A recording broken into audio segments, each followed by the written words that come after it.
Assalamualaikum warahmatullahi wabarakatuh. Alhamdulillahi rabbil alamin.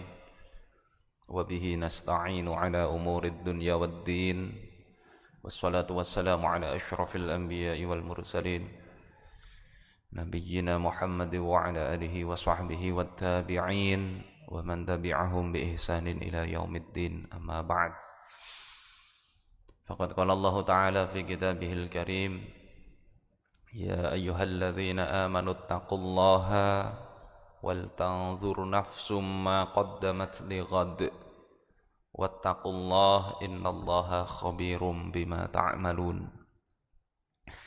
Bapak, ibu-ibu sekalian yang dimuliakan Allah Subhanahu wa taala, alhamdulillah kita dipertemukan Allah Subhanahu wa taala di masjid ini, ya, tidak di mall atau di pegunungan sambil nunggu jam 12 malam, ya, karena ini besok, ya, tahun 2025, ya, ada kado, ya, kado 12% naik pajak, ya.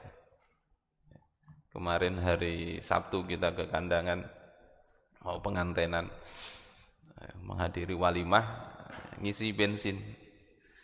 Kalau di sini kan harus pakai barcode itu, ya, untuk pertalite. Nah, di daerah sekitar Ranto itu ada pom bensin yang ditanya ini harus pakai barcode enggak? Enggak, katanya. Nunggu 2025. Jadi 2025 baru pakai barcode. Bapak, ibu-ibu sekalian yang dimuliakan Allah Subhanahu wa taala, pergantian tahun ini mestinya hal biasa, pergantian tahun. Apa yang bedakan? Cuma hitungan. Tapi ada satu hal yang perlu kita perhatikan. Karena kalau hitungan umur biasanya ya ditambahin umurnya, usianya, sekaligus dikurangin jatah hidupnya. Nah, Allah Subhanahu wa taala berfirman di dalam surah Al-Hasyr, ya ayyuhalladzina amanu, wahai orang-orang yang beriman, ittaqullah, bertakwalah kepada Allah, ya, kalian semua itu. Wal tanzur nafsum ma qaddamat lighad, dan hendaknya setiap jiwa, setiap diri itu memperhatikan apa yang telah diperbuatnya untuk hari esok, yakni akhirat. Imam Ibnu Katsir ketika menjelaskan ayat ini, beliau katakan, ya, amrun bitaqwah. Yang pertama, ittaqullah itu artinya perintah untuk takwa kepadanya, yakni wahiyya tashmalu fi'la ma bihi umira, yakni ketakwaan itu mencakup perbuatan yang diperintahkan, wa tarki ma anhu zujira, dan meninggalkan apa-apa yang dilarang. Ini kita insyaallah sudah sering dengar. Artinya takwa itu apa yang Allah perintahkan laksanakan, apa yang Allah larang tinggalkan. Nah, itu yang ada 3 level takwa itu menurut Imam Ibnu Qayyim. Ya, level pertama itu yang wajib kerjakan, yang haram tinggalkan, level dasar. Level berikutnya adalah yang makruh tinggalkan, yang sunnah kerjakan, ya, setelah selesai level pertama. Jadi yang wajib dan yang sunnah diperhatikan. Yang haram tidak ada tawar-menawar, yang makruh upayakan untuk ditinggalkan. Nah, itu meningkatkan takwa begitu. Level ketiga itu takwa bisa ditingkatkan dengan meninggalkan hal-hal yang tidak berguna. Yang tidak berguna tinggalkan. Sesuai dalam hadis Rasulullah, min husni islamil mar'i tarkuhu ma la ya'ni. Di antara tanda dari bagusnya keislaman seseorang itu adalah meninggalkan apa yang tidak berguna. Tidak berguna untuk dunia, jadi beras tidak juga, jadi duit tidak juga. Untuk akhirat tidak berguna juga. Terus apa gunanya? Nah, itu level takwa itu. Jadi kalau disuruh takwa, perhatikan kita ini berada di level berapa. Ya, mudah-mudahan di tahun depan ini, yang mulai sekarang ini kita bisa tingkatkan. Bisa tingkatkan. Jadi ini perintah pertama. Ittaqullah, bertakwalah kalian kepada Allah. Perintah kedua dalam ayat ini, wal tanzur nafsum ma qaddamat liqad. Hendaklah setiap diri itu memperhatikan apa yang sudah diperhatikan, dilakukan untuk bekal hari esok, yakni hari kiamat. Imam Ibnu Katsir katakan, ay hasibu anfusakum qabla an tuhasabu, yakni hitung diri kalian itu, muhasabah, bahasa kerennya evaluasilah diri kita ini. Tidak usah nunggu dievaluasi orang, tidak usah nunggu dinilai orang, tapi Allah nyuruh diri sendiri perhatikan. Ya. Jadi perhatikan sebelum kalian dihisab oleh Allah Subhanahu wa ta'ala. Wanzur madza iddakhartum li anfusikum minal a'malis sholihah liyaumi ma'atikum. Dan perhatikanlah apa yang sudah kalian tabung, yang sudah kalian simpan. Untuk apa? Untuk diri kalian berupa amal-amal soleh. Liyaumi ma'atikum, untuk hari kalian dikembalikan. Dikembalikan tidak harus nunggu tahun 2025, kapan saja. Dalam rentang waktu beberapa jam ini, ya saya rasa banyak yang sudah meninggal juga. Tidak ada hitungan harus berganti tahun. Jadi perhatikan itu apa yang sudah kita simpan. Wa ardikum ala rabbikum. Dan hari ketika kalian dihadapkan kepada Tuhan kalian. Ketika kita ini dievaluasi Allah Subhanahu wa ta'ala. Bapak, ibu-ibu sekalian yang dimuliakan oleh Allah Subhanahu wa ta'ala, ini perintah kedua. Jadi suruh bertakwa, tingkatkan, kemudian hitung. Karena kalau tidak kita hitung, bisa jadi kita itu merasa sudah untung, tetapi ternyata rugi. Kemudian perintah ketiga, wattaqullah, dan bertakwalah kepada Allah. Kalian semua itu. Jadi awalnya disuruh takwa, kedua suruh ngitung diri, muhasabah, yang ketiga suruh bertakwa lagi. Ini maknanya apa? Ini adalah ta'kidun tsanin. Ini menguatkan pertama tadi. Menguatkan, penguatan yang kedua. Dari yang pertama tadi suruh bertakwa, ini bertakwa lagi. Kalau dalam tafsirnya Imam Ar-Razi, bisa juga dimaknai takwa pertama itu perintah Allah dikerjakan sekuat tenaga. Sebagaimana sabda Rasulullah, idza amartukum bisyai'in fa'tu minhu mastata'tum. Kalau kalian kuperintahkan sesuatu, maka kerjakan dengan sekuat tenaga kalian. Nah, takwa kedua kata Imam Ar-Razi di dalam tafsirnya, itu maknanya lebih penekanan ke yang dilarang itu tinggalkan. Kemudian Allah Subhanahu wa ta'ala di dalam ayat ini mengakhiri dengan firman Allah, innallaha khabirum bima ta'malun. Sesungguhnya Allah Subhanahu wa ta'ala mengetahui apa yang kalian lakukan. Ai i'lamu annahu alimun bi jami'i a'malikum. Maksudnya ketahuilah Allah itu mengetahui seluruh perbuatan kalian. Wa ahwalikum, seluruh kondisi kalian. Yang terekam sosmed atau tidak, semua sisi itu ketahuan. La takhfa alaihi minkum khafiyah. Tidak ada sesuatu pun yang tersembunyi dari Allah Subhanahu wa ta'ala. Tidak bisa. Bahkan sekedar lintasan pikiran Allah tahu. Lirikan mata yang khianat Allah tahu. Apa yang kita sembunyikan di dalam dada kita Allah Subhanahu wa ta'ala tahu. Jadi ini menegaskan tadi, setelah 3 perintah Allah tegaskan, Allah tahu. Ya, kalian sembunyikan atau kalian umbar di sosmed, semuanya Allah ketahui. Wala yaghibu anhu min umurikum jalilun wala haqir. Tidak ada yang tersembunyi dari Allah Subhanahu wa taala dari perkara urusan-urusan kalian itu, baik jalil, baik besar, wala haqir maupun kecil yang kita anggap remeh. Ya. Kita anggap tidak ada nilainya, semuanya ada hitungannya di sisi Allah Subhanahu wa taala. Bapak Ibu yang dimuliakan Allah Subhanahu wa taala, ini tafsir dari surah Al-Hasyr ayat 18. Terus apa yang bisa kita lakukan sebetulnya dari ayat ini? Ya, maka kita bisa pertama memang evaluasi, melihat masa lalu. Ya, karena kadang kita itu melupakan masa lalu. Kisah-kisah masa lalu itu kan Allah ceritakan dalam Al-Quran, mestinya menjadi pelajaran. Nah itu kalau bangsa terdahulu, ya, kisahnya kaum Fir'aun, ya, Lot dan sebagainya, itu pelajaran.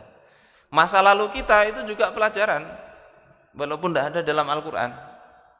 Masa lalu bangsa ini, ya, apa yang sudah terjadi, itu mestinya masuk dalam hitungan yang kita muhasabahi, baik itu setahun kemarin, ya, bertahun-tahun ke belakang, itu bisa jadi mestinya kita hitung. Dan dari situ mestinya kita bisa, kalau muhasabah itu kan bisa memproyeksikan ke depan. Ya, kalau dalam matematika itu ada interpolasi. Interpolasi itu ada, kita punya banyak data, kita bisa tafsiri data itu dengan berbagai macam teori. Interpolasi itu begitu. Dari data itu kita bisa masuk ke depan, namanya ekstrapolasi. Jadi yang masa sekarang ini, kita bisa melihat ke depannya seperti apa. Meskipun itu tidak bisa dipastikan, tapi bisa dihitung. Dan itu kemungkinannya besar. Dan itu mestinya dilakukan oleh kaum muslimin. Ya, kalau ini begini kondisinya, data-datanya yang ada itu sudah ada. Kalau ini perubahannya mau kita arahkan kemana? Kalau kita lakukan seperti ini, hasilnya akan tergambar begini. Kalau dilakukan yang lain, hasilnya akan tergambar pula. Nah ini pentingnya umat Islam begitu, mestinya. Jadi tidak kemudian akhir tahun itu sibuk dengan niup trompet, merconan. Kira-kira mercon dan trompet itu tidak mempengaruhi hasil tahun depan, tidak. Ya, bahkan itu menjadi sesuatu yang tidak manfaat. Bismillah. Di dalam tafsir Al-Haqqi itu dikatakan al-aqil mayyara bi awwali ra'yihi akhiral umur. Orang yang akil, orang yang cerdas. Jadi ngitung muhasabah itu nanti kan hasilnya mesti proyeksi ke depan. Orang yang cerdas itu di dalam tafsir Al-Haqqi ini dikatakan adalah man yara bi awwali ra'yihi. Orang yang dengan memperhatikan awal dari suatu perkara, melihat data sekarang, itu dia yara akhiral umur, dia melihat ujung perkara. Nah, ini kalau kata orang dulu apa? Weruh sedurung winarah. Kata orang Jawa begitu. Tahu sebelum kejadian. Tahu sebelum kejadian. Tapi ini tidak pasti ini. Ya, namanya analisa begitu. Orang yang cerdas begitu. Dengan kejadian yang ini ada, kita bisa nebak ke depan. Termasuk kalau kita ingin ke depan seperti apa, kita bisa melakukan perbuatan seperti apa. Ini yang menjadikan orang-orang dulu itu, ya, orang-orang soleh dari kalangan kaum muslimin itu produktif karena melihat ini dia hitung masa sekarang untuk masa yang akan datang. Lah kadang ada orang yang justru sudah realitasnya ada tapi tidak paham-paham. Kalau tadi orang yang cerdas itu melihat satu kejadian, ya dia tahu ujungnya.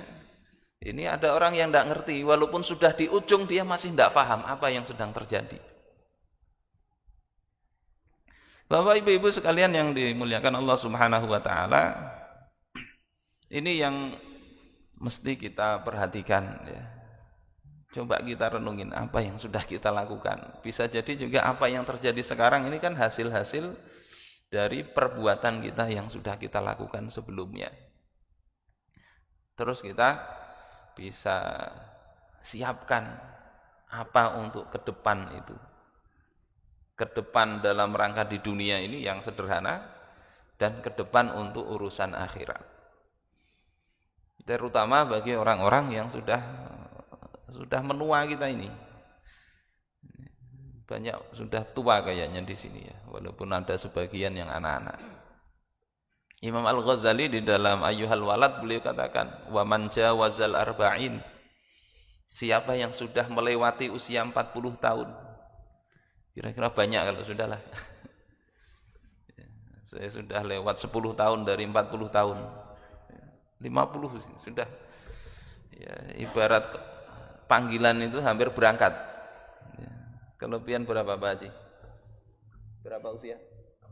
Sama dengan kita, sama 50 juga. Siapa yang sudah lebih dari 40 tahun, walam yaghlib khairuhu syarrahu, tetapi kebaikannya itu tidak lebih dominan daripada keburukannya, artinya banyak benar buruknya, ya.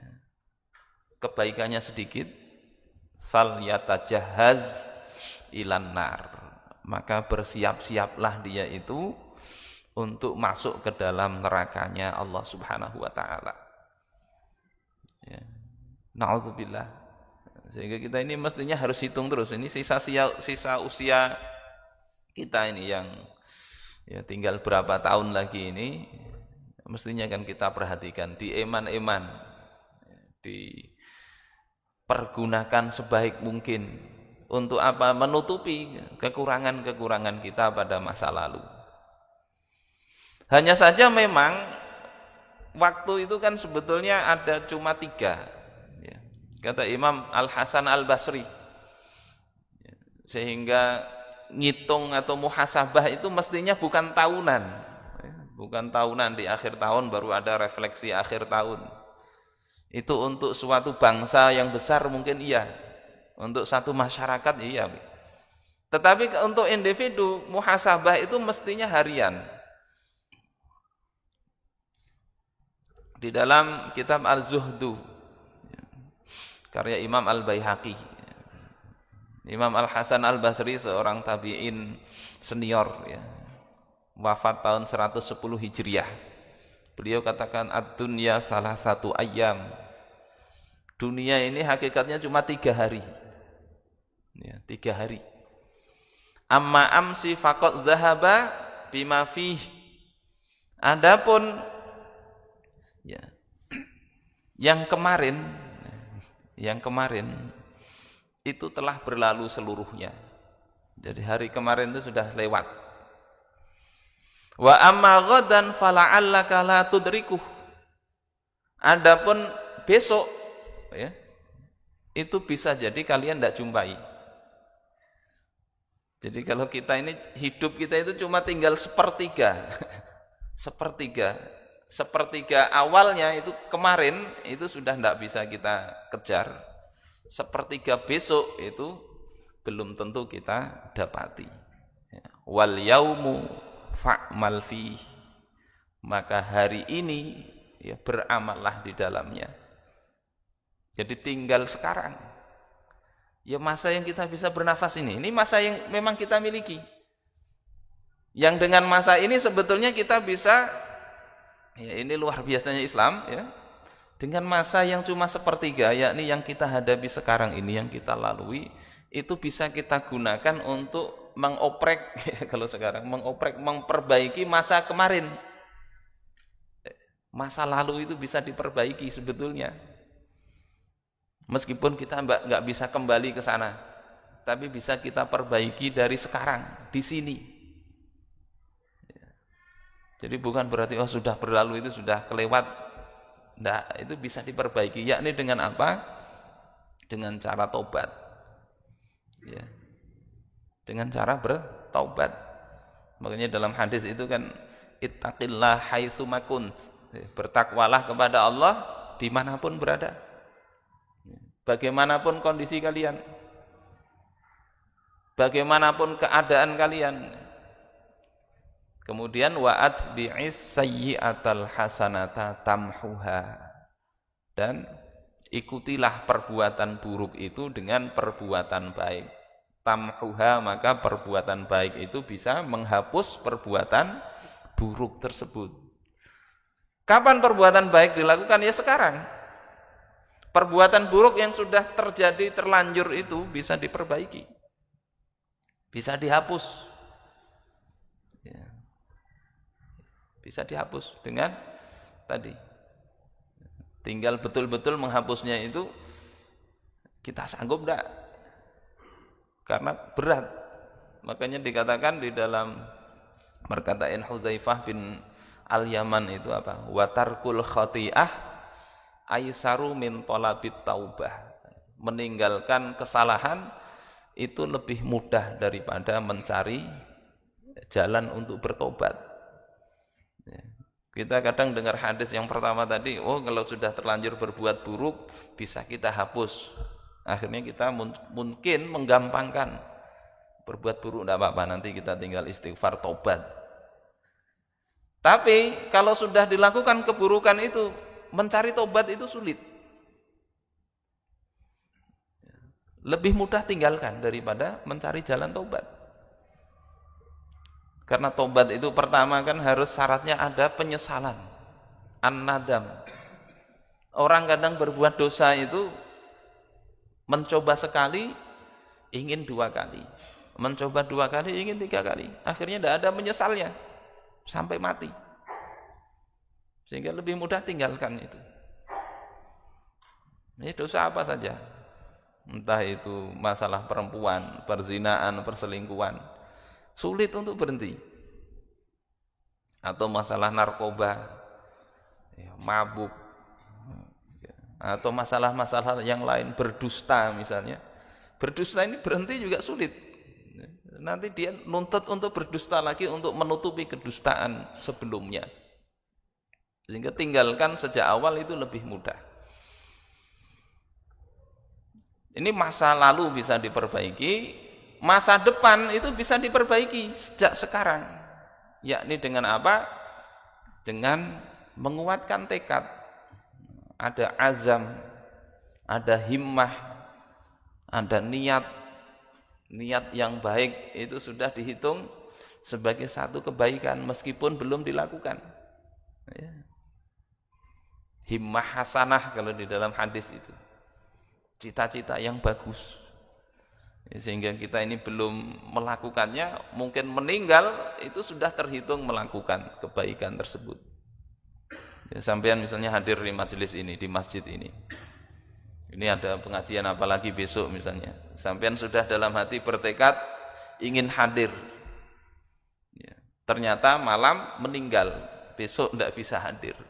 Itu sudah terhitung hadir di majelis tersebut. Nah, kurang apa Allah Subhanahu wa taala itu? Tinggal kata Imam Hasan Al-Basri itu, wal yaumu fa'mal fi.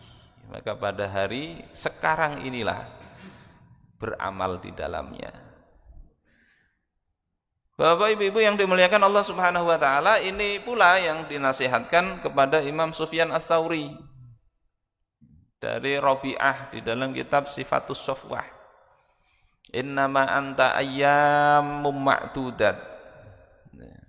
Kata Rabi'ah kepada Imam Sufyan Ats-Tsauri, sesungguhnya engkau itu hanyalah ayyamum ma'dudah, hari-hari yang bisa dihitung.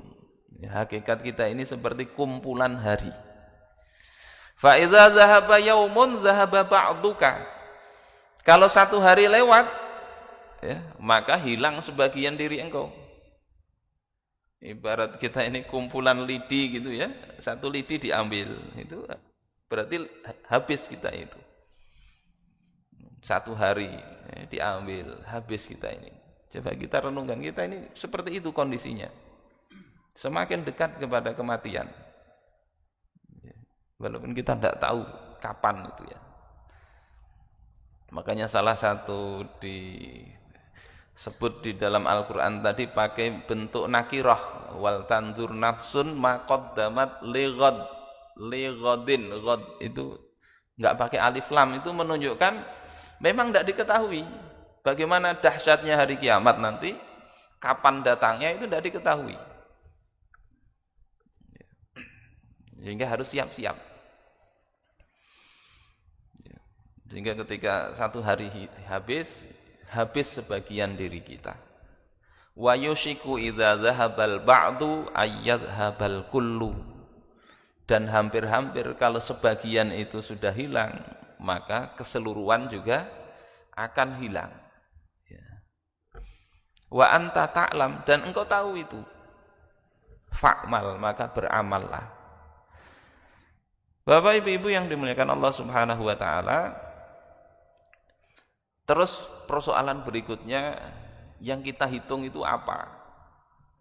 Apa yang kita hitung? Yang kita muhasabai itu.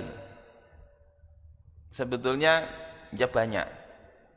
Yang pertama kita bisa muhasabah diri kita sendiri. Diri kita sendiri ini bisa kita hitung. Ya.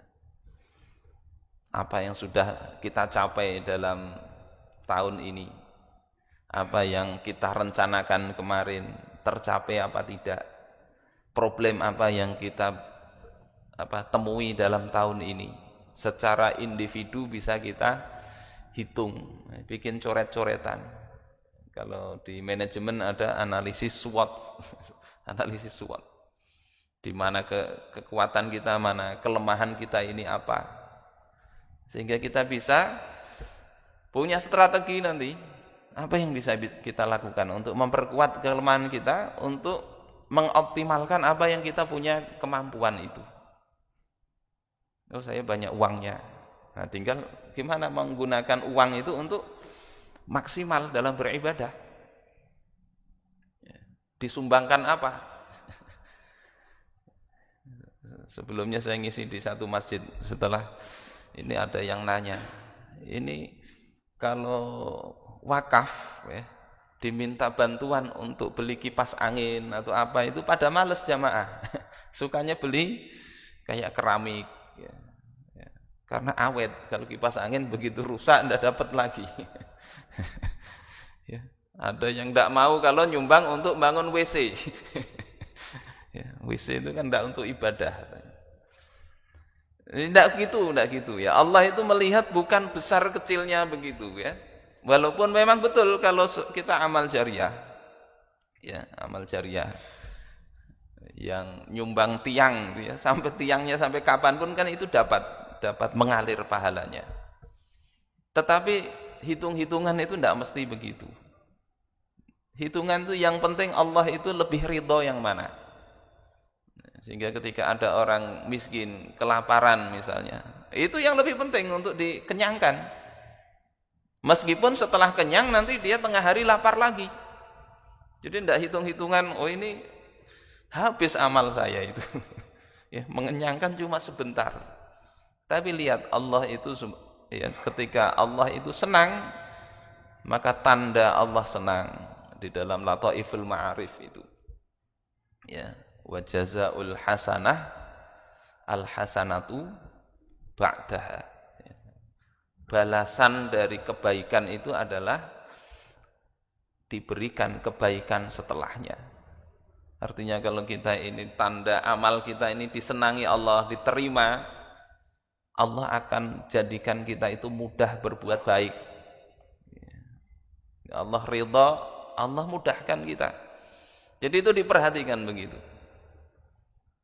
Untuk pendidikan ya, itu juga penting Ya, untuk pendidikan. Kadang untuk pendidikan ini kan ya asal-asalan. Lebih seolah-olah pahalanya yang besar itu kalau langsung ke masjidnya, masjid pun dipilihin. Ya, WC-nya tidak mau bangun, akhirnya kesulitan itu orang ke belakang misalnya. Nah ini hitung-hitungan ini tidak seperti hitungan matematis yang hitungan pahala-pahala itu tidak. Tetapi ada sisi lain yang perlu dilihat dari sisi mana yang paling Allah dan Rasulnya sukai. Tetapi semuanya tentu tidak boleh diremehkan. Ya, meskipun hanya sedekah misalnya separuh kurma misalnya di dalam sebuah hadis, artinya semua hal yang kecil jangan diremehkan. Ini yang pertama tentang potensi yang kita miliki itu apa? Kita punya potensi misalnya keilmuan, maka keilmuan itu bisa digunakan untuk meraih keridhaan Allah Subhanahu wa taala. Punya potensi tenaga, punya potensi misalnya bisa banyak punya teman di sosmed. Nah, itu semua bisa digunakan. Kelemahan kita apa? Coba ditutupin. Tidak tahan lihat perempuan yang cantik misalnya. Syahwatnya mudah muncul. Itu kelemahan. Ya kalau begitu coba cari cara supaya tidak dekat-dekat dengan wanita. Kalau sudah tahu kelemahannya di situ ternyata sering godain wanita, ya terjatuh ke dalam keharaman. Nah kita tahu insya Allah bagaimana kondisi kita masing-masing, mana kelemahan kita, jangan kita kemudian terjerumus ya di dalam kelemahan itu. Ini diri sendiri. Yang kedua bisa kita hitung itu masalah keluarga kita, rumah tangga kita itu. Sejauh mana itu anak-anak kita punya orang tua, punya saudara. Ketaatan mereka seperti apa? Karena yang dituntut Allah tadi adalah penyiapan untuk hari esok, itu hari di akhirat. Sehingga evaluasi itu mestinya tidak cuma sekedar evaluasi ketercapaian di dunia, tetapi sejauh mana ini perkembangan ketakwaan anak-anak. Ya. Kalau masih ada yang tidak sholat, anak atau istrinya, atau orang tuanya, nah itu perlu dipikirkan. Perlu dipikirkan. Kalau orang tua itu gimana caranya supaya sholat orang tua kita? Kita kan mau orang tua kita selamat. Tidak bisa kita sendiri, coba orang lain untuk menasihati. Yang jelas paling tidak kita ada upaya. Terus doa kita ini, yang perhatian kita kemana? Itu rumah tangga. Ada orang yang kadang orang tuanya dibiarin aja tidak sholat. Ini perlu dijadikan program lah ke depan nih, supaya enggak kemudian orang tua itu meninggal dalam kondisi tidak sholat. Tidak nutup aurat lagi. Keluar rumah. Atau kemaksiatan-kemaksiatan yang lain. Bisa kita hitung, kita tulisi itu. Kalau perlu bikin di dinding, tulisin. Ini program saya tahun 2025 misalnya. Tidak usah janji yang macam-macam. Tapi ditulis, diperhatikan. Insya Allah kalau kita punya perhatian, Allah kasih jalan. Walladzina jahadu fina lanahdiyannahum subulana. Siapa yang serius, bersungguh-sungguh, meniti jalan kami, untuk taat kepada Allah Subhanahu wa taala, Allah akan jadikan, akan tunjuki jalan-jalan ketaatan itu. Asal kuat tekadnya aja. Niatnya kuat, Allah berikan jalan. Meskipun jalan itu kadang tidak mengenakkan, ya. Jalan itu bisa jadi susah, tapi Allah berikan jalan dan kekuatan. Ada dulu orang itu ingin berdoa itu ingin bisa baca Al-Quran. Masih kecil anak-anak ya. Umur kelas sekitar kelas 3 atau kelas 4 SD itu. Ingin sekali itu. Sudah bisa baca tapi masih sering dijeweri oleh kakaknya karena dianggap salah. Jadi berdoa begitu, Allah pertemukan ada guru yang mau ngajari. Waktu ngajari itu diulang-ulang terus bacaan Al-Fatihah benerin itu. Jadi ada keinginan berdoa, Allah pertemukan, insya Allah begitu. Sampai ingin misalnya belajar bahasa Arab misalnya, ingin bisa membaca kitab gundul misalnya. Kalau betul keinginannya, Allah akan kasih jalan. Jalannya apa? Bisa jadi Allah ya tadi kuatkan semangat belajar tanpa lelah. Begitu juga yang lain, insya Allah begitu. Kemudian evaluasi apa lagi? Kalau keluarga sudah, diri sudah, organisasi, ya, entah itu sekolah, entah itu organisasi apapun juga perlu dievaluasi. Nah, yang lebih besar lagi nanti adalah umat ini perlu dievaluasi. Umat Islam secara umum.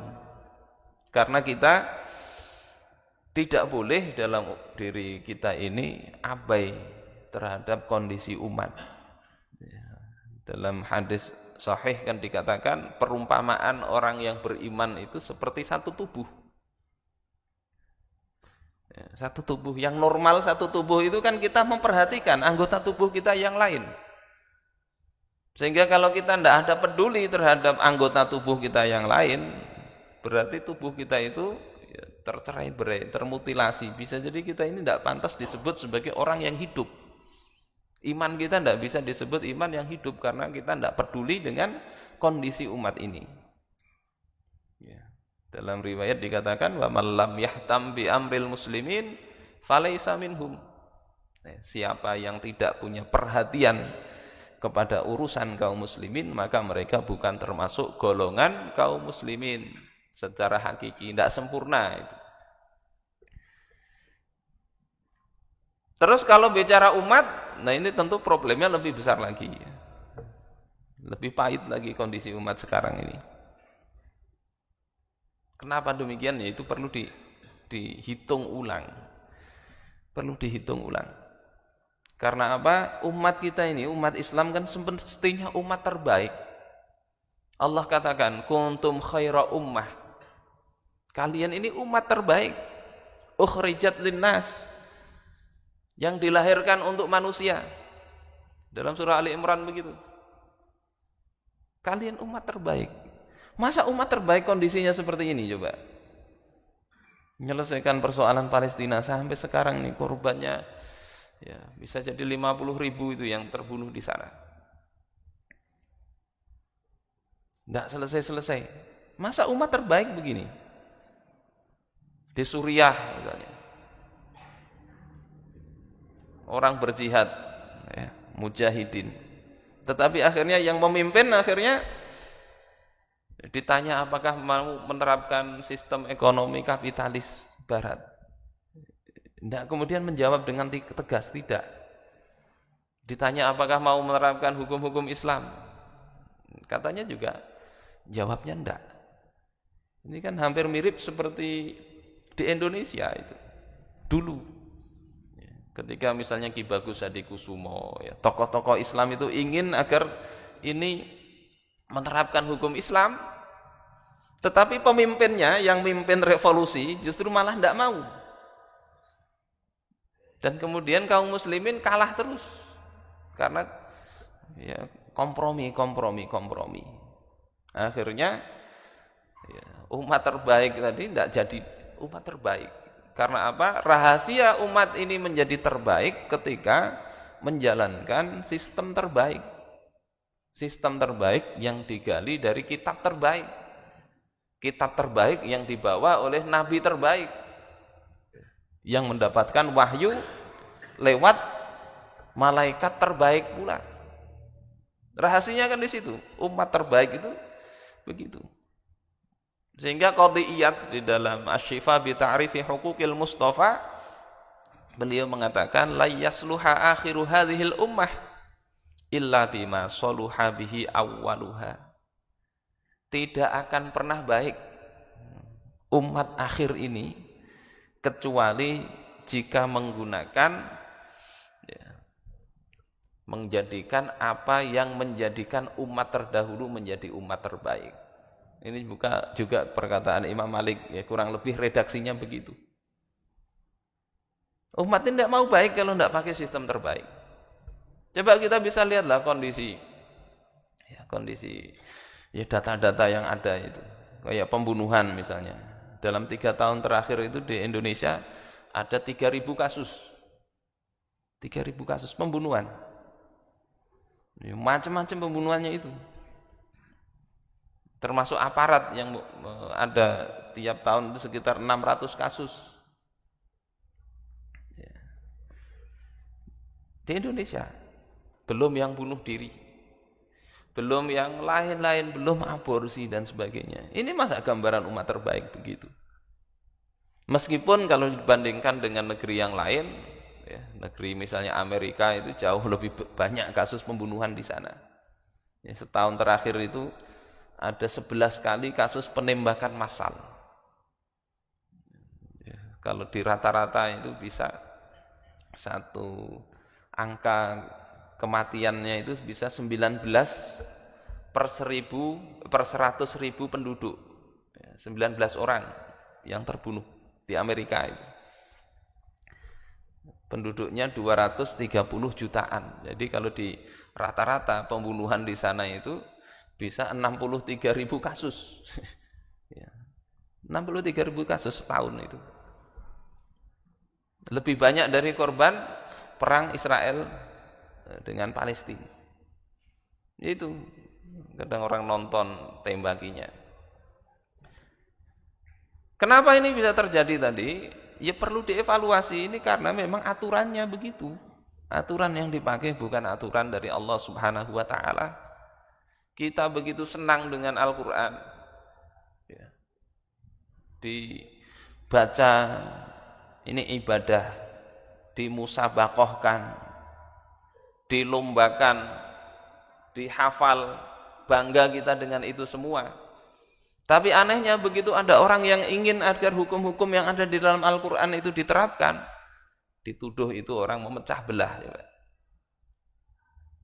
Dituduh dengan tuduhan yang tidak. Dan tidak berani kemudian menyuarakan itu kaum muslimin. Bahkan orang yang tadi ya, tidak berani menyuarakan itu. Sudah tidak berani, kadang kemudian tersalahkan dengan ngeles. Kami nggak mau menerapkan hukum Islam. Nanti itu kan berarti memaksa orang. La ikraha fiddin. Tidak ada paksaan orang dalam beragama katanya. Sehingga orang mau nutup aurat apa enggak terserah. Orang mau sholat apa enggak terserah. Orang mau berzina atau enggak, itu urusan mereka. Enggak ada paksaan. Enggak begitu.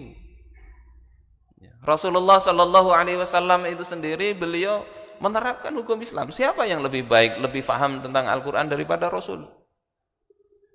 Saat Futuh Makkah ada wanita dari kalangan bangsawan yang mencuri, Rasulullah tetapkan hukum potong tangan kepada wanita itu.